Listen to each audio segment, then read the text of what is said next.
Hallelujah. ದೇವರ ನಾಮಕ್ಕೆ ಸ್ತೋತ್ರವಾಗಲಿ. ಅದ್ಭುತವಾಗಿರುವಂತಹ ಸಮಯ ದೇವರ ವಾಕ್ಯವನ್ನು ಕೇಳ್ಕೊಳ್ಳೋಣ. ಈ ದಿನ ದೇವರ ನಾಮ ಕೂಡ ವಿಶೇಷವಾಗಿ ಅನೇಕ ಒಂದು ವಿಚಾರಗಳನ್ನ ಮಾತಾಡ್ಲಿಕ್ಕಿದ್ದಾರೆ. ನಾವು ಕಳೆದ 3 ವಾರಗಳಿಂದ ಕ್ರಿಯೇಟಿವ್ ವರ್ಡ್ ಆಫ್ ಗಾಡ್ ನ ಅನೇಕ ಒಂದು ಭಾಗಗಳನ್ನ ನಾವು ನೋಡಿದ್ದೀವಿ. ಈ ದಿನ ಕೂಡ creative word of God week 4 ನಲ್ಲಿ ದೇವರು ಕೂಡ ನಮ್ಮ ಅನೇಕ ಒಂದು ವಿಚಾರಗಳನ್ನ ನಮ್ಮ ಕೂಡ ಮಾತಾಡ್ಲಿಕ್ಕಿದ್ದಾರೆ.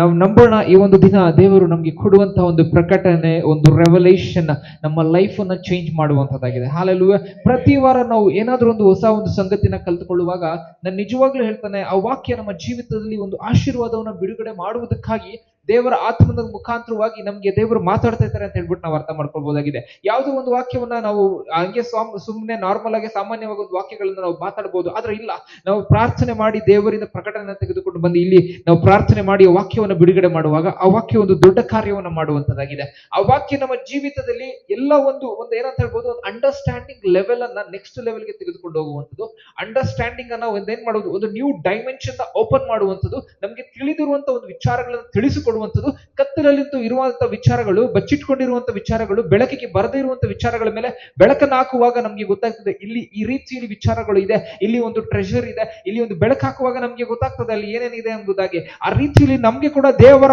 ವಾಕ್ಯ ಬೆಳಕು ನಮ್ಗೆ ಹಾಕುವಾಗ ನಮ್ಗೆ ಗೊತ್ತಾಗ್ತದಂತೆ ದೇವರ ವಾಕ್ಯದಲ್ಲಿ ಎಷ್ಟು ಬೆಳಕಿದೆ, ದೇವರ ವಾಕ್ಯದಲ್ಲಿ ಏನೇನೋ ಟ್ರೆಷರ್ ಇದೆ, ಏನೇನೋ ನಿಧಿ ಇದೆ, ಏನೇನೋ ಆಶೀರ್ವಾದಗಳಿದೆ, ಏನೇನೋ ಒಂದು ಸ್ವಸ್ಥತೆ ಇದೆ, ಏನೇನು ವಿಚಾರಗಳು ನಮ್ಮ ಜೀವಿತದಲ್ಲಿ ಆಗಬೇಕಾಗಿದೆ, ಅದೆಲ್ಲ ಕೂಡ ನಮ್ಗೆ ಸಿಕ್ಕುವಂತೆ ದೇವರು ನಮ್ಗೆ ಏನ್ ಮಾಡ್ತಾ ಇದ್ದಾರೆ, ಪ್ರತಿ ವಾರ ವಾಕ್ಯಗಳನ್ನ ಕೊಡ್ತಾ ಇದ್ದಾರೆ. ಅದೇ ರೀತಿಯಲ್ಲಿ ನಾವು ಅರ್ಥ ಮಾಡ್ಕೊಳ್ಬೇಕು.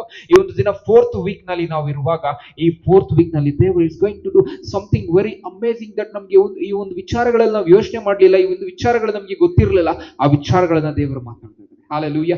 ಯಾಕೆ ಆ ವಿಚಾರ ಮಾತಾಡ್ತಾ ಇದ್ದಾರೆ ಅಂದ್ರೆ, ಆ ವಿಚಾರ ನಮಗೆ ಅವಶ್ಯವಾಗಿ ನಮ್ಮ ಜೀವಿತದಲ್ಲಿ ಆ ಒಂದು ವಿಚಾರ, ಆ ಒಂದು ವಾಕ್ಯ ಕಾರ್ಯ ಮಾಡುವುದಕ್ಕೆ ಸಿದ್ಧವಾಗಿದೆ. ಹಾಗಾಗಿ ಆ ವಾಕ್ಯ ದೇವರು ನಮ್ಗೆ ಒಂದು ದಿನ ಕೊಡ್ತಿದ್ದಾರೆ. ಹಲ್ಲೆಲೂಯಾ. ನಾವು ನೋಡ್ಕೊಳ್ಬಹುದಾಗಿದೆ, ರೆವಲೇಷನ್ ಬಗ್ಗೆ ನಾವು ಮಾತಾಡ್ತಾ ಇದ್ದೇವೆ. ಕ್ರಿಯೇಟಿವ್ ವರ್ಡ್ ಆಫ್ ಗಾಡ್ ಅಂದ್ರೆ ಒಂದು ರೆಮ, ದೇವರಿಂದ ಬಂದಿರುವಂತ ಪ್ರಕಟಣೆ, ಒಂದು ಬಾಯಿಂದ ಬಂದಿರುವಂತ ಒಂದು ವಾಕ್ಯ ಏನಾಗಿದೆ ಅಂದ್ರೆ ಕ್ರಿಯೇಟಿವ್ ವರ್ಡ್ ಆಫ್ ಗಾಡ್, ಒಂದು ಪ್ರಕಟಣೆ ಒಂದು ಕೊಡುವಂತದ್ದಾಗಿದೆ, ಒಂದು ಆಶೀರ್ವಾದವನ್ನು ಬಿಡುಗಡೆ ಮಾಡುವಂತದ್ದಾಗಿದೆ. ಅದಕ್ಕೆ ದೇವರ ವಾಕ್ಯ ಹೇಳ್ತದೆ ಏನಂತೆ, ದೇವರ ವಾಕ್ಯವು ಸಜೀವವಾದದ್ದು, ಕಾರ್ಯ ಸಾಧಕವಾದದ್ದು. ಹಲ್ಲೆಲೂಯಾ. ಅದು ವಾಕ್ಯ ಸಜೀವವಾಗಿದೆ, ಅದು ಕಾರ್ಯ ಸಾಧಕವಾಗಿದೆ. Hallelujah. Word of God is living and active ಎಂಬುದಾಗಿ. ಹಲ್ಲೆಲೂಯಾ. ಹಾಗಾಗಿ ನಾವು ನೋಡ್ಕೊಳ್ಳುವಾಗ ಇದನ್ನ ನಾವು ಅರ್ಥ ಮಾಡ್ಕೊಳ್ಳೋಣ, ದೇವರು ಒಂದು ವಿಶೇಷವಾಗಿ ನಮ್ಮ ಹತ್ರ ಮಾತಾಡ್ತಾ ಇದ್ದಾರೆ. ಆ ಒಂದು ವಿಚಾರ ಏನೆಂಬುದಾಗಿ ನಾವು ನೋಡ್ಕೊಳ್ಳೋಣ. ಮಾರ್ಕನು ಬರೆದ ಸುವಾರ್ತೆ 5ನೇ ಅಧ್ಯಾಯ 25ನೇ ಒಂದು ವಚನ ಈ ರೀತಿಯಲ್ಲಿ ವಾಕ್ಯ ಹೇಳ್ತದೆ, ಆಗ 12 ವರ್ಷದಿಂದ ರಕ್ತ ಕುಸುಮ ರೋಗವಿದ್ದ ಒಬ್ಬ ಹೆಂಗಸು ಬಂದಳು. ಆಕೆಯು ಅನೇಕ ವೈದ್ಯರಿಂದ ಬಹು ಕಷ್ಟವನ್ನು ಅನುಭವಿಸಿ ಆಕೆಯಲ್ಲಿ ಇದ್ದದನ್ನೆಲ್ಲ ಕಳಕೊಂಡರೂ ರೋಗವು ಹೆಚ್ಚುತ್ತಾ ಬಂದದೆ ಹೊರತು ಮತ್ತೇನು ಪ್ರಯೋಜನ ಹೊಂದಲಿಲ್ಲ. ಓಕೆ, ಇಲ್ಲಿ ಒಂದು 12 ವರ್ಷದಿಂದ ರಕ್ತ ಕುಸುಮ ರೋಗಿಯ ಒಂದು ವಿಚಾರದ ಕುರಿತಾಗಿ, ಅವರ ಆ ಒಂದು ಮಗಳ ಜೀವಿತದಲ್ಲಿ ದೇವರು ಮಾಡಿದಂತ ಕಾರ್ಯದ ಕುರಿತಾಗಿ ನಾವು ಏನ್ ಮಾಡಿರ್ತೇವೆ, ಅನೇಕ ಒಂದು ಸಾರಿ ನಾವು ತಿಳಿದುಕೊಂಡಿರ್ತೇವೆ. ನಮ್ಗೆ ಈ ಒಂದು ವಿಚಾರ, ಈ ಒಂದು ಸ್ಟೋರಿ, ಒಂದು ಇನ್ಸಿಡೆಂಟ್ ನಮ್ಗೆ ಬಹು ಒಂದು ಏನಂತ ಹೇಳ್ಬೋದು, ಒಂದು ವಿಶೇಷವಾಗಿ ನಮ್ಗೆ ತಿಳಿದಿದೆ ಎಂಬುದಾಗಿ ನಾವು ನೋಡ್ಕೊಳ್ಬಹುದಾಗಿದೆ. ಆದ್ರೆ ಇದ್ರಲ್ಲಿಯೂ ಕೂಡ ಒಂದು ರೇಮಾ ಇದೆ, ಒಂದು ವರ್ಡ್ ಆಫ್ ಗಾಡ್ ಇದೆ, ಒಂದು ಕ್ರಿಯೇಟಿವ್ ವರ್ಡ್ ಆಫ್ ಗಾಡ್ ಇದೆ, ಒಂದು life changing word of god ಇದೆ. ಆ ಒಂದು ವರ್ಡ್ ಆಫ್ ಗಾಡ್ ನಿನ್ನ ಜೀವಿತದಲ್ಲಿ ಒಂದು ಮೇಲನ್ನು ಉಂಟು ಮಾಡುವಂತದ್ದಾಗಿದೆ ಎಂಬುದಾಗಿ ನಾವು ಅರ್ಥ ಮಾಡ್ಕೊಳ್ಬಹುದಾಗಿದೆ. ನೋಡ್ರಿ, ಇಲ್ಲಿ 12 ವರ್ಷದಿಂದ ಈಕೆ ರಕ್ತ ಕುಸುಮ ರೋಗಿ, ಈಕೆಗೆ ಏನಾಗ್ಲಿಲ್ಲ ಅಂತೆ, ಅನೇಕ ಒಂದು ವೈದ್ಯರ ಹತ್ರ ಹೋಗಿದ್ರು, ಕೈಯಲ್ಲಿ ಇರುವಂತಹ ಹಣವನ್ನೆಲ್ಲ ಖರ್ಚು ಮಾಡಿದ್ರು, ಏನಾಗ್ಲಿಲ್ಲ ಅಂತ, ಇವಳಿಗೆ ಮೇಲನಾಗ್ಲಿಲ್ಲ, ಇವಳಿಗೆ ಸ್ವಸ್ಥತೆ ಆಗ್ಲಿಲ್ಲ. ಆದ್ರೆ ಈಕೆಗೆ ಇನ್ನ ಕಷ್ಟ ಆಗ್ತಾ ಬಂತು, ಇನ್ನ ಪರಿಸ್ಥಿತಿ ಏನಾಗ್ತಾ ಇತ್ತಂತೆ, ಇನ್ನ ವರ್ಸ್ಟ್ ಆಗ್ತಾ ಇತ್ತು ಹೊರತು ಬೆಟರ್ ಆಗ್ತಾ ಇದ್ದಿಲ್ಲ. ಈ ಒಂದು ಪರಿಸ್ಥಿತಿಯಲ್ಲಿ ಈ ಮಗಳು ಎಷ್ಟು ವರ್ಷ ಅಂತೆ, 12 ವರ್ಷದಿಂದ she is going through a lot of problems. Hallelujah. Any problem. ಆಗಿನ ಕಾಲದಲ್ಲಿ ಒಂದು ಏನಂತ ಹೇಳ್ಬೋದು, ಈ ಒಂದು ರೀತಿಯಲ್ಲಿ ಒಂದು ಪರಿಸ್ಥಿತಿ ಇರುವಂತ ಒಂದು ಹೆಂಗಸನ್ನ ಊರಿಂದ ಆಚೆ ಇಡ್ತಾ ಇದ್ರು, ಅವಳನ್ನ ಅಶುದ್ಧವಾಗಿರುವಂತವಳು ಎಂಬುದಾಗಿ ಅವಳನ್ನ ಕನ್ಸಿಡರ್ ಮಾಡ್ತಾ ಇದ್ರು. ಆ ಒಂದು ಹೆಂಗಸನ್ನ ಯಾರು ಮುಟ್ತಾ ಇದ್ದಿಲ್ಲ, ಯಾರು ಹತ್ರ ಹೋಗ್ತಾ ಇದ್ದಿಲ್ಲ. ಈ ಒಂದು ಆತರ ಒಂದು ಸೊಸೈಟಿಯಲ್ಲಿ ಈ ಒಂದು ಹೆಂಗಸ್ಗೆ 12 ವರ್ಷ ಕಳೆಯುವಂಥದ್ದು ತುಂಬಾ ಕಷ್ಟ. 12 ವರ್ಷದಿಂದ ಇರುವಂಥದ್ದು ತುಂಬಾ ಕಷ್ಟ. 12 ವರ್ಷ ಆಗಿದೆ, ಆದ್ರೆ ಈ ಒಂದು ಹೆಂಗಸ್ಗೆ ಒಂದು ಪರಿಹಾರ ಸಿಗ್ಲಿಲ್ಲ. 12 ವರ್ಷ ಆಗಿದೆ, ಈ ಒಂದು ಹೆಂಗಸ್ನ ಒಂದು ವಿಚಾರಗಳು ಬದಲಾವಣೆ ಆಗ್ಲಿಲ್ಲ. ಆದ್ರೆ ಈ ಒಂದು ಹೆಂಗಸ್ಗೆ ಒಂದು ದಿನ ಒಂದು ಸುದ್ದಿ ಬರ್ತಾ ಇದೆ, ಒಂದು ನ್ಯೂಸ್ ಬರ್ತಾ ಇದೆ, ಸ್ವಾಮಿಯ ಕುರಿತಾಗಿ ಕೇಳ್ತಾರೆ. ಹಲ್ಲೆಲೂಯಾ. ಈ ಹೆಂಗಸ್ಗೆ ಗೊತ್ತಾಯ್ತು, ಒಂದು ಏನಂತ ಹೇಳ್ಬೋದು, ಆ ಒಂದು ಸ್ಥಳದಲ್ಲಿ ಸ್ವಾಮಿ ಬರ್ತಾ ಇದ್ದಾರೆ. ಹಲ್ಲೆಲೂಯಾ.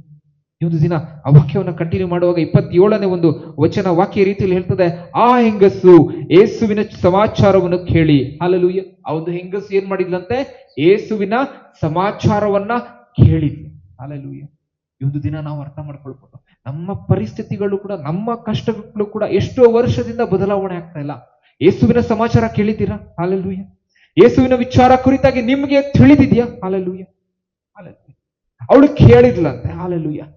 ಕೇಳುವಾಗಲೇ ಕೇಳುವಾಗಲೇ ಒಂದು ಬದಲಾವಣೆ ಒಳಗಡೆ ಬಂತು. ಹಾಲೆಲೂಯ. ಒಂದು ನಂಬಿಕೆ ಒಳಗಡೆ ಬಂತು. ಹಾಲೆಲೂಯ. ಇವತ್ತು ದಿನ ಅರ್ಥ ಮಾಡ್ಕೊಳ್ಬೇಕು, ನಾವು ಕೂಡ ಒಂದು ಸಮಾಚಾರವನ್ನ ಕೇಳ್ಬೇಕಂತೆ. ಹಾಲೆಲೂಯ. ಆ ಸಮಾಚಾರ ಏನು ಅಂತಂದ್ರೆ, ದೇವರ ವಾಕ್ಯದಲ್ಲಿ ಬಲ ಇದೆ, ದೇವರ ವಾಕ್ಯ ಕಾರ್ಯ ಮಾಡ್ತಾ ಇದೆ. ಹಾಲೆಲೂಯ. ಆ ಹೆಂಗಸು ಸಮಾಚಾರವನ್ನ ಕೇಳಿದ್ಲು. ನಾವು ಕೂಡ ಯೇಸುವಿನ ಸಮಾಚಾರ ಏನು ಅಂತಂದ್ರೆ, ಯೇಸು ಸ್ವಾಮಿ ರಕ್ಷಣೆಯನ್ನು ಕೊಡುವುದಕ್ಕಾಗಿ, ಜೀವಿತಗಳನ್ನ ಬದಲಾವಣೆ ಮಾಡುವುದಕ್ಕಾಗಿ, ಪಾಪವನ್ನ ತೆಗೆದು ಹಾಕುವುದಕ್ಕಾಗಿ, ಮರಣವನ್ನ ಸೋಲಿಸಿ ನಮಗೆ ನಿತ್ಯ ಜೀವನ ಕೊಡುವುದಕ್ಕಾಗಿ ಲೋಕದಲ್ಲಿ ಬಂದಿದ್ದಾರೆ. ಹಾಲೆಲೂಯ. ನಮಗೆ ಕೂಡ ಶುಭ ಸಮಾಚಾರ ಇದೆ. ಹಾಲೆಲೂಯ.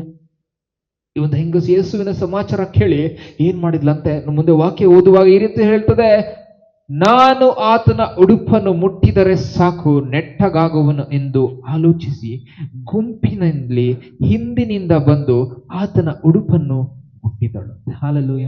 ಇಲ್ಲಿ ವಾಕ್ಯ ಹೇಳ್ತಾ ಇದೆ, ಆಕೆ ಮನಸ್ಸಿನಲ್ಲಿ ಒಂದು ಮಾತು ಅನ್ಕೊಳ್ತಾ ಇದ್ದಾಳೆ. ಏನು ಅಂತಂದ್ರೆ, ನಾನು ಆತನ ಅಂಗಿಯ ಗುಂಡೆಯನ್ನ ಮುಟ್ಟುವುದಾದ್ರೂ ಕೂಡ ನಾನೇನಾಗ್ತಾನೆ, ನೆಟ್ಟಗಾಗ್ತೇನೆ.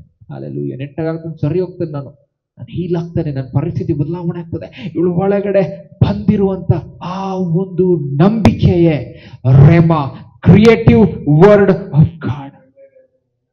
ಹಾಲೆಲೂಯ. ಇವಳು ಹೋಗ್ಲಿ ಎಲ್ಲಿಯೂ ಕೂಡ ಜೀಸಸ್ ಹತ್ರ ಪರ್ಮಿಷನ್ ಕೇಳಲಿಲ್ಲ, ಪ್ರೇಯರ್ ಮಾಡಿಲ್ಲ. ಅವಾಗ ಇದ್ದಂತ ಫೇಮಸ್ ಟೆಂಪಲ್, ಜೂಯಿಶ್ ಟೆಂಪಲ್ಗೆ ಹೋಗಿ ಸ್ಯಾಕ್ರಿಫೈಸ್ ಮಾಡಿಲ್ಲ, ಏನೂ ಮಾಡ್ಲಿಲ್ಲ. ಅಲ್ಲಿ ಒಂದು ಪ್ರಾಫಿಟ್ ಬಂದು ಪ್ರಾರ್ಥನೆ ಮಾಡ್ಲಿಲ್ಲ, ಒಂದು ಪ್ರಾಫಿಟ್ ಬಂದು ಹೇಳಿಲ್ಲ ಹೋಗಮ್ಮ ಮುಟ್ಟು ಗುಣ ಹೊಂದುತ್ತದೆ ಅಂತ. ಡಿಸೈಪಲ್ಸ್ ಬಂದು ಹೇಳಿಲ್ಲ, ಯಾರು ಬಂದು ಹೇಳಿಲ್ಲ. ಇವಳಿಗೆ ಸಮಾಚಾರ ಬಂತು. ಅದ್ರ ಒಳಗಡೆ ಒಂದು ನಂಬಿಕೆ ಬರ್ತಾ ಇದೆ, ಒಳಗಡೆ ಒಂದು ವರ್ಡ್ ಬರ್ತಾ ಇದೆ. ಆ ವರ್ಡ್ ಏನು ಅಂತಂದ್ರೆ, if I touch his cloth, if I touch his garments, I will be healed. That is the rhema of God. Hallelujah. Wow, what A beautiful ಏನಂತ ಹೇಳ್ಬೋದು ಒಂದು ವಿಚಾರ. ಈ ಒಂದು ಹೆಂಗಸಿಗೆ ಅರ್ಥ ಆಯ್ತು, ಯಾರಿಗೆ ಕೂಡ ಅರ್ಥ ಆಗ್ಲಿಲ್ಲ, ಈ ಒಂದು ಹೆಂಗಸಿಗೆ ಅರ್ಥ ಆಯ್ತು. ಅಂಗೆಯ ಗುಂಡಿಯನ್ನ ಮುಟ್ಟುವುದಾದ್ರೆ ಸಾಕು, ನಾನು ನೆಟ್ಟಗಾಗ್ತೇನೆ. ಹಾಲೆಲೂಯ. ಈ ಒಂದು ದಿನ ಅರ್ಥ ಮಾಡ್ಕೊಳ್ಬೇಕು, ನಮ್ಮ ಪರಿಸ್ಥಿತಿಗಳಲ್ಲೂ ಕೂಡ ನಾವೇನ್ ಮಾಡ್ತೇವೆ ಅಂತೆ, we will not see our situation as ಏನಂತ ಹೇಳ್ಬೋದು, ಒಂದು ನಮ್ಮ ಸಿಚುವೇಶನ್ ಗಳನ್ನ ನಾವು ನೋಡುವುದಿಲ್ಲ, ಒಂದು ದೇವರ ಒಂದು ದೃಷ್ಟಿಯಿಂದ ನಾವು ನೋಡುವುದಿಲ್ಲ, ದೇವರ ವಿಚಾರದಿಂದ ನಾವು ನೋಡುವುದಿಲ್ಲ, ದೇವರ ಬಲದಿಂದ ನಾವು ನೋಡುವುದಿಲ್ಲ, ದೇವರನ್ನ ಆಗುತ್ತೆ ಅಂತ ನಾವು ನೋಡುವುದಿಲ್ಲ, ದೇವರ ವಾಕ್ಯದ ಮುಖಾಂತರವಾಗಿ ನಾವು ನೋಡುವುದಿಲ್ಲ. ನಾವು ಹೇಗೆ ನೋಡ್ತೇವೆ ಅಂದ್ರೆ ನಾರ್ಮಲ್ ಆಗಿ ನೋಡ್ತೇವೆ. ಬಟ್ ಈ ಒಂದು ಹೆಂಗಸು ವಾಕ್ಯದಿಂದ ನೋಡ್ತೇವೆ. ಈ ಒಂದು ಹೆಂಗಸು ಆ ಒಂದು ಕ್ರಿಯೇಟಿವ್ ಪವರ್ ಇಂದ ನೋಡ್ತಾ ಇದ್ದಾರೆ. ಆ ಒಂದು ಕ್ರಿಯೇಟಿವ್ ವರ್ಡ್ ಆಫ್ ಗಾಡ್ ಮುಖಾಂತರವಾಗಿ ಬಂದಿರುವಂತ ರೆವಲೇಷನ್ ಏನಂತಂದ್ರೆ, even if I touch I will be made well, I will be healed. That was her faith, and that faith was giving her more confidence, whether if I die or if I live, I need to touch his garment. Hallelujah. ಅವನ ಅಂಗಿಯ ಗುಂಡೆ ಏನಾದ್ರೂ ಮುಟ್ಟಿದ್ರೆ ನಾನು ಸ್ವಸ್ಥನಾಗ್ತೇನೆ. That was her faith. Hallelujah. ಯಾಕೆ ಈ ಒಂದು ಹೆಂಗಸು ಈ ಒಂದು ವಿಚಾರದಲ್ಲಿ ಏನ್ ಮಾಡ್ತಾಳೆ, ಹಿಂದೆಯಿಂದ ಬಂದು ಅಂಗಿಯ ಗುಂಡೆನ ಮುಟ್ತಾಳಂತೆ. ಯಾಕೆ, ಎಲ್ಲರ ಹತ್ರ ಎಲ್ಲ ಪಬ್ಲಿಕ್ಸ್ ಇದೆ ಅಂತೆ, ಎಷ್ಟೊಂದು ಜನ ನುಗ್ತಾ ಇದ್ದಾರೆ ಯೇಸು. ಹಾಲೆಲೂಯ. ಮುಂದೆ ವಾಕ್ಯವನ್ನು ನೋಡುವುದಾದ್ರೆ ವಾಕ್ಯ ಈ ರೀತಿಯಲ್ಲಿ ಹೇಳ್ತದೆ, ಹಿಂದಿನಿಂದ ಬಂದು ಆತನ ಉಡುಪನ್ನು ಮುಟ್ಟಿದಳು, ಮುಟ್ಟಿದ ಕೂಡಲೇ ಆಕೆಗೆ ರಕ್ತ ಹರಿಯುವುದು ನಿಂತು ಹೋದುದರಿಂದ ಆಕೆಯು ನನ್ನನ್ನು ಕಾಡಿದ ರೋಗವು ಹೋಗಿ ನನಗೆ ಗುಣವಾಯಿತು ಎಂದು ತನ್ನೊಳಗೆ ತಿಳಿದುಕೊಂಡಳು. ಹಾಲೆಲೂಯ. ಹಿಂದಿನಿಂದ ಬಂದು ಆತನ ಉಡುಪನ್ನು ಮುಟ್ಟಿದಾಗ ಅವಳಿಗೆ ಗೊತ್ತಾಯ್ತಂತೆ, ಆಕೆಗೆ ಕಾಡಿದಂತ ರೋಗ ಹೊರಟೋಯ್ತು. ಹಾಲೆಲೂಯ. ಆಕೆ ಒಂದು ರಕ್ತ ಹರಿಯುವಂಥದ್ದು ನಿಂತು ಹೋಯಿತು. ಹಾಲೆಲೂಯ. ಅವಳಿಗೆ ಗೊತ್ತಾಯ್ತು, ಐ ಆಮ್ ಹೀಲ್ಡ್ ಅಂತ. ಹಾಲೆಲೂಯ. ಅವಳಿಗೆ ಗೊತ್ತಾಗಿದ ತಕ್ಷಣ ಇಮಿಡಿಯೇಟ್ ಆಗಿ ಏನಾಗ್ತದೆ ನೋಡೋಣ, ಆ ಕ್ಷಣವೇ ಯೇಸು ತನ್ನಿಂದ ಶಕ್ತಿಯು ಹೊರಟಿತೆಂದು ತನ್ನಲ್ಲಿ ತಿಳಿದುಕೊಂಡು ಗುಂಪಿನಲ್ಲಿ ಹಿಂತಿರುಗಿ, ನನ್ನ ಉಡುಪನ್ನು ಯಾರು ಮುಟ್ಟಿದರು ಎಂದು ಕೇಳಲು ಆತನ ಶಿಷ್ಯರು ಆತನಿಗೆ, ಜನರು ನಿನ್ನನ್ನು ನೂಕುವುದನ್ನು ಕಂಡುಕೊಂಡು ನನ್ನನ್ನು ಯಾರು ಮುಟ್ಟಿದರು ಎಂದು ಕೇಳುತ್ತೀಯಲ್ಲ ಎಂದು ಹೇಳಿದನು. ಆದರೆ ಆತನು ಈ ಕೆಲಸವನ್ನು ಮಾಡಿದವಳನ್ನು ಕಾಣಬೇಕೆಂದು ಸುತ್ತಲೂ ನೋಡುತ್ತಾ ಇರಲಾಗಿ, ಆ ಹೆಂಗಸು ತನಗಾದದ್ದನ್ನು ತಿಳಿದುಕೊಂಡು ಅಂಜಿ ನಡುಗುತ್ತಾ ಬಂದು ಆತನಿಗೆ ಅಡ್ಡ ಬಿದ್ದು ಇದ್ದ ಸಂಗತಿಯನ್ನೆಲ್ಲ ಹೇಳಿದಳು ಎಂಬುದಾಗಿ. ಹಾಲೆಲೂಯ. ಆಕೆ ಭಯ ಪಟ್ಲಂತೆ, ಆದ್ರೆ ಮುಂದೆ ಬಂದು ಎಲ್ಲವನ್ನ ಹೇಳಿದ್ಲು. ಆದ್ರೆ ಇಲ್ಲಿ ರೆವಲ್ಯೂಷನ್ ಏನಂತಂದ್ರೆ, ಇವಳು ಮನಸ್ಸಿನಲ್ಲಿ ಬಂದಂತ ಆ ಪ್ರಕಟಣೆ. ಹಾಲೆಲೂಯ. ಅಲ್ಲಿ ಯೇಸುಮ್ಮ ಕೇಳ್ತಾರೆ, ನಾನು ಯಾರು ಮುಟ್ಟಿದ್ರೆ ಅಂತ. ಎಲ್ಲರೂ ಯೇಸುಮ್ಮನ ಹಾಕಿ ನುಗ್ತಾ ಇದಾರೆ, ನುಗ್ಕೊಂಡು ಹೋಗ್ತಾ ಇದಾರೆ. ಆದ್ರೆ ಕೂಡ ಶಿಷ್ಯಂದ್ರ ಏನ್ ಹೇಳ್ತಾರೆ, ನೀನ್ ಏನ್ ಹೇಳ್ತಾ ಇದೆಯಾ, ಎಲ್ಲರೂ ನಿನ್ನ ನುಗ್ತಾ ಇದ್ದಾರೆ, ಎಲ್ಲರೂ ನಿನ್ನ ಟಚ್ ಮಾಡ್ತಾ ಇದಾರೆ ಅಂತ. ಇಲ್ಲ, ನಿನ್ನ ಪವರ್ ಹೋಗಿದೆ. ಹಾಲೆಲೂಯ. ಹಿಂದೆ ತಿರುಗಿ ನೋಡಿದಾಗ ಯೇಸುಸ್ವಾಮಿ ಒಂದು ಹೆಂಗಸ್ನ ನೋಡ್ತಾರೆ. ಆ ಹೆಂಗಸ್ ಮುಂದೆ ಬರ್ತಾಳೆ, ನಾನೇ ಅಂತ ಹೇಳ್ಬಿಟ್ಟು. ಹಲ್ಲೆಲೂಯಾ. ಇದು ದಿನ ನಾವು ಅರ್ಥ ಮಾಡ್ಕೊಳ್ಬೇಕು, ಆ ಒಂದು ಹೆಂಗಸು ಆ ಒಂದು ಗುಂಪಿನಲ್ಲಿ ಯಾಕೆ ಬಚ್ಚಿಟ್ಕೊಂಡು ಹೋಗ್ತಾ ಇದ್ಲು ಅಂತಂದ್ರೆ, ಶಿ ವಾಸ್ ಅನ್ಕ್ಲೀನ್. ಆಕೆ ಅಪರಿಶುದ್ಧವಾಗಿದ್ಲು. ಆಕೆ ಯಾರನ್ನ ಕೂಡ ಮುಟ್ಟುವ ಹಾಗಿಲ್ಲ. ಆಕೆ ಯಾರನ್ನಾದ್ರೂ ಮುಟ್ಟಿದ್ರೆ ಅವರು ಅಪರಿಶುದ್ಧ ಆಗಿ ಬಿಡ್ತಾರೆ. ಹಲ್ಲೆಲೂಯಾ. ಎಲ್ಲಿ ನಾನು ಈ ಒಂದು ವ್ಯಕ್ತಿಯನ್ನು ಮುಟ್ಟುವಾಗ ಈ ವ್ಯಕ್ತಿ ಅಪರಿಶುದ್ಧ ಆಗ್ತಾರೆ, ನನಗೆ ಏನ್ ಮಾಡ್ತಾರೆ, ನನಗೆ ಶಿಕ್ಷೆ ಕೊಡ್ತಾರೆ ಅಂತ ಒಂದು ಭಯ ಅವಳ ಒಳಗಡೆ ಇದೆ. ಹಲ್ಲೆಲೂಯಾ. ಅವ್ರು ಕೂಡ ಅನ್ಕ್ಲೀನ್ ಆಗ್ಬಿಡ್ತಾರಂತ. ಆದ್ರೆ ಇಲ್ಲಿ ರಿಚುವಲ್ಸ್ ಪ್ರಕಾರ ನೋಡುವುದಾದ್ರೆ ಯಾರು ಒಂದು ಏನಂತಾರೆ ಮುಟ್ಟಿನ ಒಂದು ಇದ್ರಲ್ಲಿ ಇರ್ತಾರೆ, ಅವು ಒಂದು ಹೆಂಗಸರು ಯಾರನ್ನ ಕೂಡ ಮುಟ್ಟುವ ಹಾಗಿಲ್ಲ. ಹಲ್ಲೆಲೂಯಾ. ಇಸ್ರಾಯೇಲರ ಒಂದು ಪದ್ಧತಿಯ ಪ್ರಕಾರ ಅವರು ಒಂದು ಸಪರೇಟ್ ಆಗಿ ಇರ್ಬೇಕು. ಹಲ್ಲೆಲೂಯಾ. ಈ ಎಲ್ಲ ಒಂದು ಏನಂತ ಹೇಳ್ಬೋದು ಇರುವಂತ ಒಂದು ವಿಚಾರಗಳಲ್ಲಿ ಒಂದು ಹೆಂಗಸು ಒಂದು ಪುರುಷನನ್ನ ಮುಟ್ಟುವ ಹಾಗಿಲ್ಲ. ಹಲ್ಲೆಲೂಯಾ. ಆದ್ರೆ ಇವ್ರ ಒಳಗಡೆ ಬಂತು ಹೌದು ನಂಬಿಕೆ. ಆ ನಂಬಿಕೆ ದೊಡ್ಡ ಕಾರ್ಯ ಮಾಡ್ತಾರೆ. ಹಲ್ಲೆಲೂಯಾ. ನೀನು ದೇವರ ಒಂದು ವಿಚಾರದಲ್ಲಿ ನಂಬಿಕೆಯ ಮುಖಾಂತರವಾಗಿ ನೀನು ಹೋಗ್ತಾ ಇದೀಯ ಅಂತಂದ್ರೆ ನೀನು ಯಾವುದೇ ರೀತಿಯಲ್ಲಿ ಏನಂತ ಹೇಳ್ಬಾ, ನಿನಗೆ ಯಾವುದೇ ರೀತಿಯಲ್ಲಿ ಒಂದು ಅಡೆತಡೆಗಳಿಲ್ಲ. You are free in the spirit. If you get convicted, if you are received from the Holy Spirit, you will receive your miracle ಅಂತ. ಹಲ್ಲೆಲೂಯಾ. ಅವಳು ಅಲ್ಬೋದಾಗಿತ್ತಲ್ಲ, ಇದು ಮಾಡೋ ತಪ್ಪು, ಇದು ನಾನು ಇಲ್ಲಿಂದ ಹೋಗ್ಬಿಡೋಣ ಅಂತ ಹೇಳ್ಬಿಟ್ಟು. ಇಲ್ಲ, ನನ್ಗೆ ಏನಾಗಿದೆ, ಜೀವ ಮತ್ತು ಮರಣದ ಮಧ್ಯೆ ನಾನು ಹೋರಾಡ್ತಾ ಇದ್ದೇನೆ, ನನ್ಗೆ ಏನಾದ್ರೂ ಕೂಡ I need a healing. Hallelujah. ಅದಕ್ಕೆ ಅವಳು ಹೇಳಿದ್ಲು, ನೀವು ಯಾರಿಗೂ ಗೊತ್ತಿದ್ರು ಟಚ್ ಮಾಡ್ತೀನಿ, ಹೀಲ್ ಆಗಿಲ್ಲ ಅಂದ್ರೆ ಪರವಾಗಿಲ್ಲ ಬಂದ್ಬಿಡಲ್ಲ, ಆದ್ರೆ ಹೀಲ್ ಆದ್ರೆ that is what I want. Hallelujah. Heal ಆದ್ರೆ ವಾಪಸ್ ಬಂದ್ಬಿಡೋಣ ಅನ್ಕೊಂಡ್ಲು. But Jesus ನಿಂತ್ಕೊಂಡ್ಬಿಟ್ರು. ಯಾರು ಟಚ್ ಮಾಡಿದ್ರು ನನ್ನ? Hallelujah.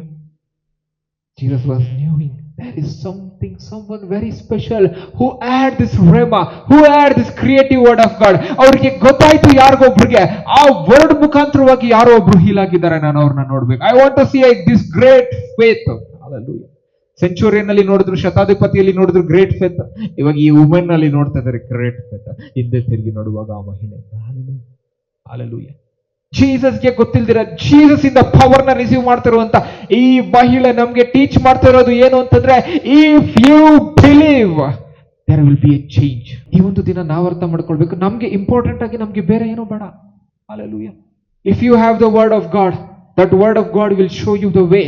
That word of God will make you the way. That word of God will release abundant blessing, will release whatever the things that is needed in your life. The word of God will bring it to life. Hallelujah. ಆ ಒಂದು ಮಹಿಳೆಗೆ ಶುಭ ಸಮಾಚಾರ ಬಂತು. Hallelujah. ನಮ್ಗೆ Bible ಬಂದಿದೆ ಕೈಯಲ್ಲಿ. Hallelujah. ಆ ಒಂದು ಮಹಿಳೆಗೆ ಯೇಸು ಸ್ವಾಮಿ ಬಗ್ಗೆ ತಿಳಿದುಕೊಂಡ್ರು. ಆದ್ರೆ ಈ ಒಂದು ದಿನ ಯೇಸು ಸ್ವಾಮಿ ನಮ್ಮ ಸ್ವಂತ ರಕ್ಷಕನಾಗಿದ್ದಾರೆ ನಮ್ಮ ಜೀವಿತದಲ್ಲಿ. Hallelujah. How much more we can receive, how much more we can ಏನಂತ ಹೇಳ್ಬೋದು receive from God, how much more we can receive the power of God in our life, how much more we can receive healing, how much more we can receive a breakthrough, I receive a miracle, I receive ಏನಂತ ಹೇಳ್ಬೋದು God's power in our lives. Hallelujah. More and more. Hallelujah. ಹಾಗಾಗಿ let us not keep any boundaries, let us not keep limitations for the power of God. Hallelujah. When the word of God is convicting you about something, word of God ನಲ್ಲಿ ಅದು conviction ಆಗುವಾಗ it will release ಏನಂತ ಹೇಳ್ಬೋದು a breakthrough in our life. Hallelujah. ಅದಕ್ಕೆ ನಮ್ಗೆ ಬೇರೆ ಏನೋ ವಿಚಾರಗಳು ಬೇಡ, ನಮ್ಗೆ ಬೇಕಾಗಿರುವಂತದ್ದು ದೇವರಿಂದ ಒಂದು ಪ್ರಕಟಣೆ ಬೇಕು. ಅದು ನಮ್ಮ ಜೀವಿತವನ್ನು ಬದಲಾವಣೆ ಮಾಡ್ತಾರೆ. ಹಲ್ಲೆಲೂಯಾ. ಹಾಗೆ ನಾವು ನೋಡುವಾಗ ಆ ಒಂದು ಹೆಂಗಸು ಮನಸ್ಸಿನಲ್ಲಿ ಅಂದುಕೊಳ್ತಾ ಇರೋದು ಏನು ಅಂತಂದ್ರೆ, ನಾನು ಆತನ ಉಡುಪನ್ನು ಮುಟ್ಟುವುದಾದ್ರೆ ನಾನು ಸ್ವಸ್ಥವಾಗ್ತೇನೆ. ಹಲ್ಲೆಲೂಯಾ. ಇವತ್ತು ದಿನ ನಾವು ಅರ್ಥ ಮಾಡ್ಕೊಳ್ಬೇಕು, ನಮ್ಮ ಒಂದು ಪರಿಸ್ಥಿತಿಗಳಲ್ಲಿ ಕೂಡ ದೇವರ ಪ್ರಕಟಣೆಗಳನ್ನ ಕೊಡ್ತಾರೆ. ದೇವರ ವಾಕ್ಯದ ಮುಖಾಂತರವಾಗಿ ಮಾತಾಡ್ತಾರೆ. ಆ ವಾಕ್ಯದ ಮುಖಾಂತರವಾಗಿ ನಮ್ಗೆ ಬಿಡುಗಡೆಯನ್ನ, ಸ್ವಸ್ಥತೆಯನ್ನ, ನಮ್ಮ ಜೀವಿತದಲ್ಲಿ ದೊಡ್ಡ ದೊಡ್ಡ ಕಾರ್ಯಗಳನ್ನ ದೇವರು ಮಾಡೋಕೆ ಸಿದ್ಧರಾಗಿದ್ದಾರೆ ಅಂತ. ಹಲ್ಲೆಲೂಯಾ. ಆದ್ರೆ ನಾವು ಆ ಮಹಿಳೆ ರೀತಿಯಲ್ಲಿ ನಾವು ನಂಬಿಕೆಯಲ್ಲಿ ನಾವು ಹೋಗ್ತಾ ಇದ್ದೇವಾ, ಅಥವಾ ಆ ಒಂದು ಜನರು ಹೇಗೆ ದೇವರನ್ನು ನೂಕಿಕೊಂಡು ಹೋಗ್ತಾ ಇದ್ದಾರೆ, ಅವ್ರಿಗೆ ಏನೂ ಆಗ್ಲಿಲ್ಲ, ಆ ರೀತಿಯಲ್ಲಿ ನಾವು ಹೋಗ್ತಾ ಇದ್ದೇವೆ ಎಂಬುದಾಗಿ ನಾವು ಅರ್ಥ ಮಾಡ್ಕೊಳ್ಬಹುದಾಗಿದೆ. ಆದ್ರೆ ಈ ಮಹಿಳೆಗೆ ಇದ್ದಂತ ಒಂದೇ ಒಂದು ಚಾನ್ಸ್, ಒಂದೇ ಒಂದು ಆಪರ್ಚುನಿಟಿ, ಒಂದೇ ಒಂದು ರೀತಿಯಲ್ಲಿ ಏನಂತ ಹೇಳ್ಬೋದು ಲಾಸ್ಟ್ ಆಪ್ಷನ್ ಏನು ಅಂತಂದ್ರೆ ಯೇಸು. ಎಲ್ಲಾ ಕಡೆ ಹೋಗಿದ್ರೆ 12 ವರ್ಷದಿಂದ ಹೋಗಿ ಬಂದಿದ್ದಾರೆ. ಹಲ್ಲೆಲೂಯಾ. ನಾವು ಸುಮ್ನೆ ಒಂದು ಇನ್ಫಾರ್ಮೇಶನ್ ನೋಡುವಾಗ ಯೇಸು ಸ್ವಾಮಿ 30th ಇಯರ್ಗೆ ಮಿನಿಸ್ಟ್ರಿ ಸ್ಟಾರ್ಟ್ ಮಾಡಿದ್ರೆ 12 years ಬ್ಯಾಕ್ ಹೋದ್ರೆ ಆ ಒಂದು ಮಹಿಳೆಗೆ ಇಶ್ಯೂ ಸ್ಟಾರ್ಟ್ ಆದಾಗ Jesus was 18 years old. Hallelujah. ಇನ್ನ ಜೀಸಸ್ ಬಂದಿದ್ದಿಲ್ಲ, ಅದಕ್ಕೆ ಮಗಳಿಗೆ ಎಲ್ಲೂ ಗುಣ ಹೊಂದಿರಲಿಲ್ಲ. ಯಾವಾಗ ಜೀಸಸ್ ರೈಟ್ ಟೈಮ್ ಬಂತು, ಈ ಮಹಿಳೆ ಹೋದ್ಲು, ಅಲ್ಲಿ ಹೀಲ್ ಆಗ್ತದೆ. ಹಲ್ಲೆಲೂಯಾ. ಅದಕ್ಕೆ ನಾವು ಅರ್ಥ ಮಾಡ್ಕೊಳ್ಬೇಕು, ನಮಗೆ ಕೂಡ ಆ ಒಂದು ರೈಟ್ ಟೈಮ್ ಯಾವಾಗ ಬರ್ತದೆ ಅಂತಂದ್ರೆ, ಯಾವಾಗ ಅಂತಂದ್ರೆ ಅಲ್ಲಿ ಗಾಡ್ಸ್ ಪವರ್ ವರ್ಕ್ ಆಗುವಾಗ. ಹಲ್ಲೆಲೂಯಾ. ಇವಾಗ ನಾವು ಅರ್ಥ ಮಾಡ್ಕೊಳ್ಬೇಕು, ನಮ್ಗೆ ರೈಟ್ ಟೈಮ್ ಆಲ್ರೆಡಿ ಬಂದಿದೆ. Hallelujah. The word of god ಹೇಳ್ತದೆ ನಮ್ಮ ರೈಟ್ ಟೈಮ್ ನಲ್ಲಿ ಇದ್ದೇವೆ. ಹಲ್ಲೆಲೂಯಾ. ಯಾವಾಗ ಕೂಡ ವರ್ಡ್ ಆಫ್ ಗಾಡ್ ಆಕ್ಟಿವ್ ಇದೆ, ವರ್ಡ್ ಆಫ್ ಗಾಡ್ ಪವರ್ ಇದೆ, ವರ್ಡ್ ಆಫ್ ಗಾಡ್ ವರ್ಕ್ ಮಾಡ್ತಾ ಇದೆ. ನಾವು ಸಿದ್ಧ ಆಗ್ಬೇಕಂತ. ವೇರ್ ಈಸ್ ಲ್ಯಾಕಿಂಗ್ ಅಂದ್ರೆ ಇನ್ ದ ಫೇತ್. ಹಲ್ಲೆಲೂಯಾ. ಅದಕ್ಕೆ ನಾವು ಅರ್ಥ ಮಾಡ್ಕೊಳ್ಬೇಕು, ಯಾವಾಗ ದೇವರ ರೈಟ್ ಟೈಮ್ ಬರ್ತದೆ, ಆ ರೈಟ್ ಟೈಮ್ ನಲ್ಲಿ ರೈಟ್ ರೆವಲೇಷನ್ ದೇವರ ಕೊಡ್ತಾರೆ. We need to keep on waiting for the right revelation, that is the rhema of God. ಅಲ್ಲಿ ನಾವು ವೇಟ್ ಮಾಡ್ತಾ ಇರುವಾಗ, that when you receive that will release God's blessing in our life. Hallelujah. ಹಾಗಾಗಿ ನಾವು ನೋಡುವಾಗ ಮಹಿಳೆ ಅಂದ್ಕೊಳ್ತಾಳೆ, ನಾನು ಯೇಸು ಸ್ವಾಮಿಯ ಒಂದು ಗೊಂಡೆಯನ್ನ ಉಡುಪನ್ನ ಮುಟ್ಟುವುದಾದ್ರೆ ನಾನು ಏನಾಕ್ ಮಾಡ್ತಾನೆ, ನಾನು ಹೀಲ. ಈ ಒಂದು ದಿನ ನಾವು ನೋಡ್ಕೊಳ್ಬೇಕು, ಆ ಒಂದು ಜೂವಿಶ್ ಕಲ್ಚರ್ ಪ್ರಕಾರ ಅವ್ರ ಮೇಲೆ ಒಂದು ಶಾಲ್ ಅನ್ನ ಅವ್ರು ಹಾಕ್ತಾ ಇದ್ರು. ಆ ಶಾಲ್ ನ ಕೆಳಗಡೆ 4 ಏನಂತ ಹೇಳ್ಬೋದು, ಒಂದು ಹಗ್ಗಗಳನ್ನ ಅವ್ರು ಬಿಡ್ತಾ ಇದ್ರು. ಅದನ್ನ ಕಟ್ಟಿ ಅವರು ನಾಟ್ ಮಾಡ್ತಾ ಇದ್ರು. 5 ನಾಟ್ಸ್ ಮಾಡಿಬಿಟ್ಟು ಟೋಟಲ್ ಆಗಿ 8 ಒಂದು ಹಗ್ಗಗಳು, ಒಂದು ಚಿಕ್ಕ ಚಿಕ್ಕ ಒಂದು ದಾರಗಳು ಇರ್ತಾ ಇತ್ತು. ಅದನ್ನ ಅವ್ರು ಬಿಡ್ತಾ ಇದ್ರು. ಅದನ್ನ ಬಿಡುವಾಗ ಆ ಒಂದು ನಾಟ್ ಕೂಡ ರೆಪ್ರೆಸೆಂಟ್ ಮಾಡುವುದು ಏನು ಅಂತಂದ್ರೆ ದ ಕಮಾಂಡ್ಮೆಂಟ್ ಎಂಬುದಾಗಿ. ಹಾಲೆಲೂಯಾ. ದ ಲಾನ ಕಮಾಂಡ್ಮೆಂಟ್ ಮಾಡ್ತದೆ. ಮೋಶೆ ಧರ್ಮಶಾಸ್ತ್ರವನ್ನ ತಿಳಿಸುವಂತದಾಗಿದೆ. ಆ ಒಂದು ಏನಂತ ಹೇಳ್ಬೋದು, ಆ ಒಂದು ನಾಟ್ಸ್ ಅಂತ ಹೇಳ್ಬೋದು, ನಾವು ನೋಡ್ಕೊಳ್ಬಹುದಾಗಿದೆ. ನಾವು ನೋಡುವುದಾದ್ರೆ ಗೊಂಡೆ ಅಂತ ಹೇಳ್ತೇವೆ. ನಾಟ್ ಗೊಂಡೆ ಅಂತಂದ್ರೆ ಬಟನ್ ಅಲ್ಲ, ಆದ್ರೆ ಗೊಂಡೆ ಅಂತ ಹೇಳುವಾಗ ಅಲ್ಲಿ ಏನಂತಂದ್ರೆ ನಾಟ್ ಎಂಬುದಾಗಿ. ಒಂದು ನಾಟ್ ಅನ್ನ ಕಟ್ಟಿಬಿಟ್ಟು 5 ನಾಟ್ಗಳನ್ನು ಅವ್ರು ಕಟ್ಟಿರ್ತಾರೆ. ಆ ರೀತಿಯಲ್ಲಿ ನೋಡಿದ್ರೆ 5 ಪುಸ್ತಕಗಳು, ಮೋಶೆ ಬರೆದಿರುವಂತ 5 ಪುಸ್ತಕಗಳು ಅಂತ ನೋಡ್ಕೊಳ್ಬಹುದಾಗಿದೆ. ಆ ರೀತಿಯಲ್ಲಿ ಅದನ್ನ ಎಲ್ಲ ನಾವು ಕ್ಯಾಲ್ಕುಲೇಟ್ ಮಾಡಿ ನಾವು ನೋಡುವುದಾದ್ರೆ ಟೋಟಲ್ ಆಗಿ 613 ನಂಬರ್, ಹೀಬ್ರೂ ಒಂದು ಲೆಟರ್ಸ್ ಪ್ರಕಾರ 613 ನಂಬರ್ ಬರುವುದನ್ನ ನಾವು ನೋಡ್ಕೊಳ್ಬಹುದಾಗಿದೆ. ಈ 613 ನಂಬರು 613 ಕಮಾಂಡ್ಮೆಂಟ್ ನ ತೋರಿಸುವಂತದ್ದಾಗಿದೆ.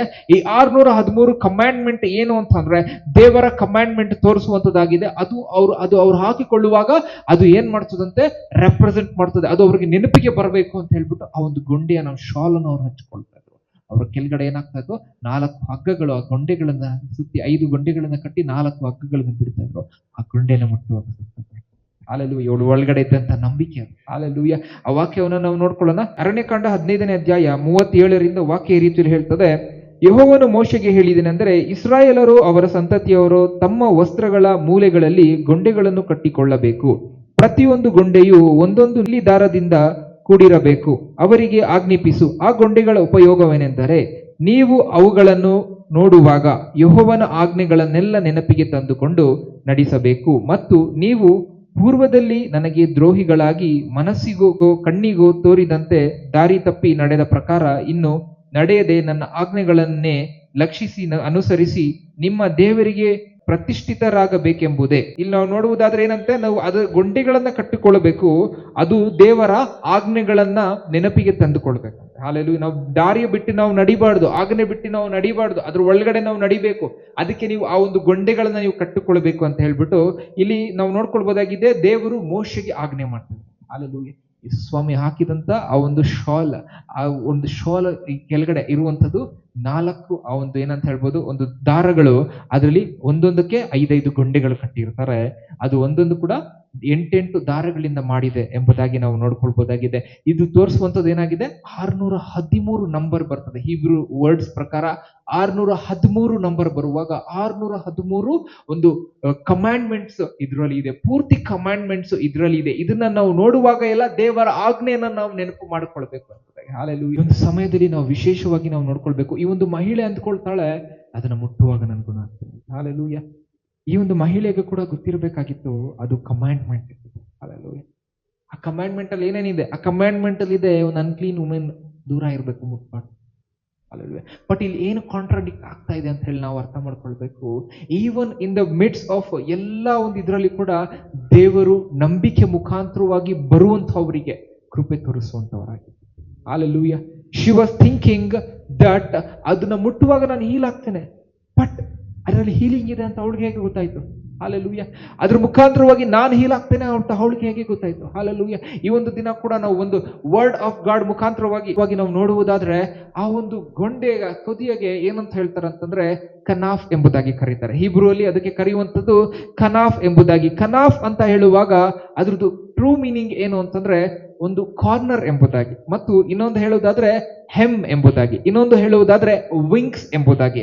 ವಿಂಗ್ಸ್ ಕಾರ್ನರ್ಗೆ ಕನಾಫ್, ಮತ್ತೆ ಆ ಒಂದು ಗೊಂಡೆಗೆ ಕನಾಫ್ ಅಂತಾರೆ, ಮತ್ತೆ ಕಾರ್ನರ್ಗೆ ಕಾರ್ನರ್ ಬಟ್ಟೆ, ತುದಿ ಬಟ್ಟೆಗೆ ಕನಾಫ್ ಎಂಬುದಾಗಿ ಕರೆಯುವಂತವರಾಗಿದ್ದಾರೆ. ಆ ರೀತಿಯಲ್ಲಿ ನಾವು ನೋಡ್ಕೊಳ್ಬಹುದಾಗಿದೆ. ಕನಾಫ್ ಅಂತ ಹೇಳುವಾಗ ನಮ್ಗೆ ಅರ್ಥ ಆಗ್ಬೇಕು, it is also translated as wings ಎಂಬುದಾಗಿ. ಹಾಲೆಲೂಯಾ. ಹಾಗಾಗಿ ಇನ್ನೊಂದು ವಾಕ್ಯ ಬರ್ತದೆ, ದೇವರ ಒಂದು ಪ್ರವಾದನೆ ಒಂದು ಮುಖಾಂತರವಾಗಿ ದೇವರು ತಿಳಿಸ್ಕೊಟ್ಟಿರೋದೇನಂತಂದ್ರೆ, ನನ್ನ ವಿಂಗ್ಸ್ ನಲ್ಲಿ ಹೀಲಿಂಗ್ ಇದೆ ಎಂಬುದಾಗಿ. ಹಾಲೆಲೂಯಾ. ಆ ವಾಕ್ಯವನ್ನ ನಾವು ನೋಡ್ಕೊಳ್ಳೋಣ. ಮಲಾಖಿ 4ನೇ ಅಧ್ಯಾಯ 2ನೇ ವಚನ ವಾಕ್ಯ ಈ ರೀತಿಯಲ್ಲಿ ಹೇಳ್ತದೆ, ನನ್ನ ನಾಮದಲ್ಲಿ ಭಯಭಕ್ತಿ ಇಟ್ಟಿರುವ ನಿಮಗೂ ದೇವರ ಧರ್ಮವೆಂಬ ಸೂರ್ಯನು ಸ್ವಸ್ಥತೆಯನ್ನು ಉಂಟು ಮಾಡುವ ಕಿರಣಗಳುಳ್ಳವನಾಗಿ ಮೂಡುವನು ಎಂಬುದಾಗಿ. ಹಾಲೆಲೂಯಾ. ಇಲ್ಲಿ ವಾಕ್ಯ ಹೇಳ್ತದೆ ಏನಂತೆ, ದೇವರ ಹೆಸರಿನಲ್ಲಿ ನಂಬಿಕೆ ಇಟ್ಟಿರುವಂತ, ಭಯಭಕ್ತಿ ಇಟ್ಟಿರುವಂತ ನಿಮಗೆ ದೇವರು ಧರ್ಮವೆಂಬ ಸೂರ್ಯನು ಸ್ವಸ್ಥತೆಯನ್ನು ಉಂಟು ಮಾಡುವ ಕಿರಣಗಳುಳ್ಳವನಾಗಿ ಮೂಡುವನೆಂಬುದಾಗಿ. ಹಾಲೆಲೂಯಾ. ಇಂಗ್ಲಿಷ್ ನಲ್ಲಿ ಈ ರೀತಿಯಲ್ಲಿ ವಾಕ್ಯ ಹೇಳ್ತದೆ, the sun of righteous shall arise with healing in his wings. Hallelujah. Healing ಎಲ್ಲಿದೆ ಅಂತ? ವಿಂಗ್ಸ್. ಈ ವಿಂಗ್ಸ್ ಅಂದ್ರೆ ಕನಾಫ್, ಕನಾಫ್ ಅಂದ್ರೆ ಅಹೆಮ್, ನಲ್ಲಿ ಹೀಲಿಂಗ್ ಇದೆ. Hallelujah. That is what was prophesied ಏನಂತ 400 years ಬಿಫೋರ್ ಜೀಸಸ್ ಕ್ರೈಸ್ಟ್ ಬರಲಿಗಿಂತ ಮುಂಚೆನೆ ಪ್ರೊಫೆಸೈ ಆಗಿತ್ತು. ಹಾಲೆಲೂಯಾ. ಆ ಹೆಮ್ ನಲ್ಲಿ ಹೀಲಿಂಗ್ ಇದೆ ಅಂತ ಹೇಳ್ಬಿಟ್ಟು. ಹಾಲೆಲೂಯಾ. ಆ ಹೆಮ್ ಕಮಾಂಡ್ಮೆಂಟ್ ನ ರಿಮೈಂಡ್ ಮಾಡ್ತದೆ. ಆ ಹೆಮ್ ನಲ್ಲಿ ಭಯ ಭಕ್ತಿ ಇಟ್ಟಿರುವಂತವರಿಗೆ ಹೀಲಿಂಗ್ ಇದೆ. ಹಾಲೆಲೂಯಾ. ಆ ಕನಾಫ್ ಅಲ್ಲಿ ಹೀಲಿಂಗ್ ಇದೆ. ಹಾಲೆಲೂಯಾ. ಅದಕ್ಕೆ ಒಂದು ಮಹಿಳೆ ಅಂದ್ಕೊಳ್ತಾ ಇರೋದು ಬೇರೆ ಏನೋ ವಿಚಾರ ಅಲ್ಲ. Already it was return. Already God showed mercy. Already the word of God was revealed, telling that healing ಇದೆ ದೇವರ ಒಂದು ವಿಂಗ್ಸ್ ಅಲ್ಲಿ ಎಂಬುದಾಗಿ. ಹಾಲೆಲೂಯಾ. ಈ ಒಂದು ಮಹಿಳೆಗೆ ಬಂದಂತ ಆ ಒಂದು ಕನ್ವಿಕ್ಷನ್ ನಾರ್ಮಲ್ ಆಗಿ ಎಲ್ಲೋ ಇದ್ದಂತ ಕನ್ವಿಕ್ಷನ್ ಅಲ್ಲ. It was the revelation. Hallelujah. It was the true word of God. Hallelujah. It was the living word of God. Hallelujah. That Malachi 4:2 ಅಲ್ಲಿ ಹೇಳೋದನ್ನ ಇವಳು ಅರ್ಥ ಮಾಡ್ಕೊಂಡು ಯಾವುದೆಲ್ಲ ಆಗ್ತದಲ್ಲ, ಹೌದು, ಎಸ್ ಆಗ್ತದೆ. ನೋಡೋಣ, let me take it chance. If I am made well, praise God. If not, okay, ಪರವಾಗಿಲ್ಲ. But her faith was not denied in the presence of God. Hallelujah. Even Jesus ಹತ್ರ ಬಂದು ಪ್ರೇಯರ್ ಮಾಡಿಲ್ಲ, ಜೀಸಸ್ಗೆ ಬಂದು ಹೇಳ್ಕೊಂಡಿಲ್ಲ, ಯಾರು ಬಂದು ಹೇಳಿಲ್ಲ ಅಂದ್ರೆ ಈವನ್ ಓಕೆ ನಾನು ಹೋಗ್ತೀನಿ, ಹಿಂದೆ ಆದ್ರೂ ಮುಟ್ಟಿದ್ರೆ ನನ್ನ ಸ್ವಸ್ಥತೆ ಆಗಬಹುದು. Hallelujah. ಎಸ್, ಸ್ವಸ್ಥತೆ ಆದ್ಲು. Hallelujah. That was the promise of God. ಇವಾಗ ದೇವರ ವಾಕ್ಯ ನಮ್ಗೆ ಏನ್ ಹೇಳ್ತದೆ ಅಂತಂದ್ರೆ, ದೇವರ ವಾಕ್ಯದಲ್ಲಿ ಏನಾದ್ರೂ ಪ್ರಾಮಿಸ್ ಮಾಡಿದ್ರೆ ಅದು ಖಂಡಿತವಾಗ್ಲೂ ನಮ್ಮ ಜೀವಿತದಲ್ಲಿ ನೆರವೇರ್ತದೆ. Hallelujah. ಲಾಸ್ಟ್ ವೀಕ್ ನಾನು ಹೇಳಿದೆ, ಡೆರೆಕ್ ಪ್ರಿನ್ಸ್ ಬುಕ್ ನಲ್ಲಿ ಅವ್ರು ಹೇಳಿದ್ರು, ಒಂದು ವಾಕ್ಯ ನಿಜ ಇರಬೇಕು, ವಾಕ್ಯ ನಿಜ ಇದ್ರೆ ನಾನ್ ಸ್ವಸ್ಥತೆ ಹೊಂದ್ಕೊಳ್ಬೇಕು ಅಂತ. ಅವ್ರು ಹೇಗೆ ನಂಬಿಕೆ ಇಟ್ರು ಆ ರೀತಿಯಲ್ಲಿ ವಾಕ್ಯ ನಿಜ ಇರೋದ್ರಿಂದ ಅವ್ರು ಸ್ವಸ್ಥತೆ ಹೊಂದಿಕೊಂಡು ಬೇಗ ಹಾಸ್ಪಿಟಲ್ ಇಂದ ಮನೆಗೆ ಬರುವಾಗ ಡಾಕ್ಟರ್ ಹೇಳ್ತಾರಂತೆ, ನೀವು ಮಿರಾಕಲ್ ಆಗಿ ಹೀಲ್ ಆಗಿದ್ದೀರಾ. ಯಾಕಂದ್ರೆ ಯಾರು ಇಷ್ಟು ಬೇಗ ಹೀಲ್ ಆಗೋದಿಲ್ಲ. ಅವ್ರು ಹೇಳ್ತಾರೆ, yes, I believed in the word of God. Hallelujah. ನಾವು ಕೂಡ ವರ್ಡ್ ಆಫ್ ಗಾಡ್ ನಲ್ಲಿ ಬಿಲೀವ್ ಮಾಡುವಾಗ not only healing, not only miracles, not only ಏನಂತ ಹೇಳ್ಬೋದು ಒಂದು ವಿಚಾರಗಳೆಲ್ಲ, ಏನ್ ಬೇಕೋ ಅದನ್ನ ದೇವರು ಕೊಡುವಂತವರಾಗಿದ್ದಾರೆ. ಫ್ಯಾಮಿಲಿ ಪ್ರಾಬ್ಲಮ್ ಇದೆ, ಫ್ಯಾಮಿಲಿ ಸರಿ ಇಲ್ವಾ, believe in the word of God that you and your household will be saved. ಹೌದು, ವಾಕ್ಯ ನಿನ್ಗೆ ಎಕ್ಸ್ಕ್ಲೂಸಿವ್ ಆಗಿದೆ. Hallelujah. Believe that word. Hallelujah. ನಿಮ್ಮ ಯಾವ್ದಾದ್ರು ಪ್ರಾಬ್ಲಮ್ ಇದೆಯಾ, believe the word of God can do miracles, can do many mighty things for you. Yes, that ಮಾಡ್ತದೆ ನಿಮಗೆ. Hallelujah. ಈ ಕನಾಫ್ ಮುಖಾಂತರವಾಗಿ ನಮ್ಗೆ ತಿಳಿಸ್ತಾ ಇರೋದು ಏನು ಅಂತಂದ್ರೆ, ಕನಾಫ್ ಅಂತಂದ್ರೆ wings of God. Hallelujah. Hallelujah. ನಾವು ದೇವರ ಒಂದು ರೊಕ್ಕೆಯ ಮರೆಯಲ್ಲಿ ನಾವು ಆಶ್ರಯ ತಗೊಳ್ತಾ ಇದ್ದೇವೆ. ಹಾಲೆಲೂಯಾ. ಒಂದು ವಾಕ್ಯ, ಇನ್ನೊಂದು ವಾಕ್ಯವನ್ನು ಓದ್ಕೊಳ್ಳೋಣ. ಕೀರ್ತನೆಗಳು 91ನೇ ಅಧ್ಯಾಯ 4ನೇ ವಚನ ವಾಕ್ಯ ರೀತಿಯಲ್ಲಿ ಹೇಳ್ತದೆ, ಆತನು ನಿನ್ನನ್ನು ತನ್ನ ರೆಕ್ಕೆಗಳಿಂದ ಒದಗಿಸುವನು, ಆತನ ಪಕ್ಕಗಳ ಮರೆಯನ್ನು ಆಶ್ರಯಿಸಿಕೊಳ್ಳುವೆ. ಹಾಲೆಲೂಯಾ. ದೇವರು ನಮ್ಮನ್ನ ತನ್ನ ರೆಕ್ಕೆಗಳಿಂದ ಒದಗಿಸುವನು ಅಂತ. ಹಾಲೆಲೂಯಾ. Wow, how beautiful. ದೇವರು ನಮ್ಮನ್ನ ತನ್ನ ರೆಕ್ಕೆಯಿಂದ ಒದಗಿಸ್ತಾನೆ. ಅವರ ರೆಕ್ಕೆ ಕೆಳಗಡೆ ನಾವು ಇರ್ತೇವೆ. ರೆಕ್ಕೆ ಅಂತಂದ್ರೆ ಸುರಕ್ಷತೆ, ಆ ರೆಕ್ಕೆ ಅಂದ್ರೆ ಪ್ರೊಟೆಕ್ಷನ್, ಪ್ರಾವಿಷನ್, ಎನಿಥಿಂಗ್. ನಿನ್ಗೆ ಏನ್ ಬೇಕೋ, ಆಲ್ ಫಾರ್ ಯುವರ್ ಗುಡ್ನೆಸ್. ನಿನ್ನ ಒಂದು ಒಳ್ಳೆದಕ್ಕಾಗಿ ದೇವರು ತನ್ನ ರೆಕ್ಕೆಗಳಿಂದ ನಿನ್ನನ್ನು ಒದಗಿಸ್ತಾನೆ. ಆತನ ಪಕ್ಕಗಳ ಮರಿಯನ್ನು ನೀನು ಆಶ್ರಯಿಸಿಕೊಳ್ಳುವಂತೆ. ಹಾಲೆಲೂಯಾ. ಈ ಒಂದು ಹೆಂಗಸು ಕೂಡ ಹೇಗೆ ಬರ್ತದಲ್ಲಂತೆ, ನಾನು ಮುಟ್ಟಿದ್ರೆ ನಾನು ಸ್ವಸ್ಥತೆ ಅಂದುಕೊಳ್ತೇನೆ.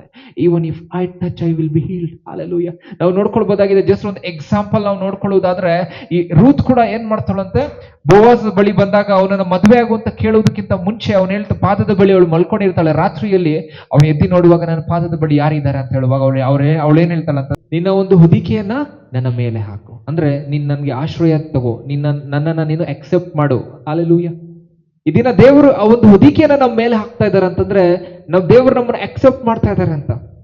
ಅಲ್ಲೇ ದೇವ್ರು ನಮ್ಮನ್ನ ಒಳಗಡೆ ತಗೊಳ್ತಾ ಇದಾರೆ, ಅವರಲ್ಲಿ ನಮ್ಮನ್ನ ಒಂದಾಗಿ ತಗೊಳ್ತಾ ಇದಾರೆ, ಅವರಲ್ಲಿ ನಮ್ಗೆ ಪಾಲಾಗಿ ತಗೊಳ್ತಾ ಇದಾರೆ. ಹಾಲೆಲೂಯಾ. ಹಸ್ಬೆಂಡ್ ಅಂಡ್ ವೈಫ್ಗೆ ಡಿಫ್ರೆನ್ಸ್ ಏನು ಅಂತಂದ್ರೆ ಏನೂ ಡಿಫ್ರೆನ್ಸ್ ಇಲ್ಲ. ಯಾಕೆ ಅಂತಂದ್ರೆ ದೇ ಬೋತ್ ಆರ್ ಒನ್. ಇವ್ರಿಗೇನಿದೆ ಅವ್ರಿಗೂ ಅದೇ. ಹಾಲೆಲೂಯಾ. ಆ ರೀತಿಯಲ್ಲಿ ನಾವು ದೇವರಲ್ಲಿ ಪಾಲ್ ತಗೊಳ್ತಾ ಇದ್ರೆ we are God is taking us in one as ಅಂತ. Hallelujah. In God is taking us in. Hallelujah. ಹಾಗೆ ನಾವು ಅರ್ಥ ಮಾಡ್ಕೊಳ್ಬೇಕು, ಈ ಒಂದು ಮಹಿಳೆ ಕೂಡ ಹೋಗಿ ಆ ಕನಾಫ್ ನ ಟಚ್ ಮಾಡ್ತಾ ಇದ್ರೆ ಅಂದ್ರೆ ಅದರಲ್ಲಿ ಡೀಪರ್ ಮೀನಿಂಗ್ ಏನು ಅಂತಂದ್ರೆ she is coming to the refuge of God. She is coming under the protection. She is coming under the covenant. ಅಲ್ಲಿಗೆ ಬರ್ತಾ ಇರುವಂತದ್ದು ಒಂದು ಆಶ್ರಯವನ್ನ ತೆಗೆದುಕೊಳ್ಳುವುದಕ್ಕಾಗಿ. Hallelujah. God is receiving her. Hallelujah. ಇದನ್ನ ನಾವು ಅರ್ಥ ಮಾಡ್ಕೊಳ್ಬೇಕು. ನಮಗೆ ಕೂಡ ದೇವರು ಮಾತಾಡ್ತಿರುವಂತ ವಿಚಾರ ಏನು ಅಂತಂದ್ರೆ ಆ ರೆವಲ್ಯೂಷನ್, ಆ ವರ್ಡ್ ಆಫ್ ಗಾಡ್ ಏನು ಅಂತಂದ್ರೆ ಆ ಕನಾಫ್ ಅವಳಿಗೆ ಗೊತ್ತಾಯ್ತು. ಹಾಲೆಲೂಯಾ. ಕಾಲಿಗೆ ಬೀಳ್ಬೋದಾಗಿತ್ತಲ್ಲ, ಅಲ್ಲಿ ಬೇರೆ ಏನೋ ಮಾಡ್ಬೋದಾಗಿತ್ತಲ್ಲ. Why kanaph? Because kanaph is written in the word of God. Through the healing wings of ಏನಂತ ಹೇಳ್ಬೋದು God we shall receive healing. This was the prophecy. Hallelujah. And God said commandments ಇದೆ ಅದರಲ್ಲಿ. Hallelujah. Commandments ಇದೆ. ಆ wings ಅಲ್ಲಿ healing ಇದೆ. Hallelujah. ಆ wings ಏನ್ ಮಾಡ್ತದೆ? ನಮ್ಮನ್ನ ಪ್ರೊಟೆಕ್ಟ್ ಮಾಡ್ತದೆ. ಆ ವಿಂಗ್ಸ್ ನಮ್ಮನ್ನ ಆಶ್ರಯವಾಗಿ ಇಟ್ಕೊಳ್ತದೆ. Hallelujah. ಹಾಗಾಗಿ ಈ ವಾಕ್ಯಗಳನ್ನ ನಾವು ಅರ್ಥ ಮಾಡ್ಕೊಳ್ಳುವಾಗ ನಮ್ಗೆ ಇಂಪಾರ್ಟೆಂಟ್ ಆಗಿ ನಮ್ಗೆ ಬೇಕಾಗಿರೋದು ಏನು ಅಂತಂದ್ರೆ ಆ ರೆವಲ್ಯೂಷನ್ ಫ್ರಮ್ ಗಾಡ್. ಇವಳಿಗೆ ಗೊತ್ತಾಯ್ತು ಏನೇನಿದೆ ಅಂತ, ನಮ್ಗೆ ಕೂಡ ಗೊತ್ತಾಗ್ಬೇಕು ಏನೇನಿದೆ ಅಂತ. Hallelujah. ಆ ರೀತಿಯಲ್ಲಿ the much deeper you go with the word of God, the more revolutions you will get and the wider understanding you will get in the word of God and you will go from strength to strength, from wisdom to wisdom, from power to power, from glory to glory. You will get more of the word of God. Hallelujah. ಹಾಗಾಗಿ ನಾನು ನಂಬ್ತೇನೆ ವಾಕ್ಯ ನಮ್ಮನ್ನ ವಿಶೇಷವಾಗಿ ಆಶೀರ್ವಾದ ಮಾಡಿದೆ ಎಂಬುದಾಗಿ.